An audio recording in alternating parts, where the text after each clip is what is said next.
हे केशव, जैसा कि तुम कह रहे हो ज्ञान योग कर्म योग से श्रेष्ठ है, तो फिर तुम मुझे कर्म करने और युद्ध करने का उपदेश क्यों दे रहे हो? मुझे संहार करने की प्रेरणा क्यों दे रहे हो?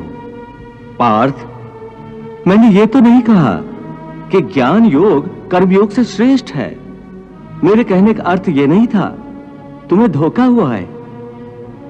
हे पार्थ, जैसे साधारण दृष्टि से देखने पर एक नगर में दो आने वाले रास्ते हों, एक पूरब से आ रहा हो, दूसरा दक्षिण से आ रहा हो, परंतु जिस तरह वो दोनों रास्ते अलग अलग दिशाओं से आते हुए एक ही नगर में पहुंचते हैं, उसी तरह ज्ञान योग और कर्म योग दो अलग अलग साधन हैं, परंतु उनका लक्ष्य एक ही है।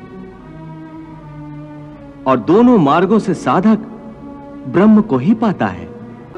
इसलिए दोनों योग उत्तम है, परंतु ज्ञान पर आधारित सांख्य योग की साधना कठिन है।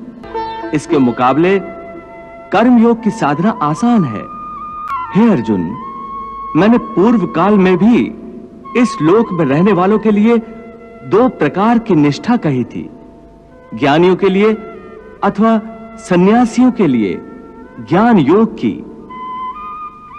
और योगियों अर्थात कर्मयोगियों के लिए कर्म योग की। ये दोनों रास्ते प्राणी को भगवान तक ले जाते हैं।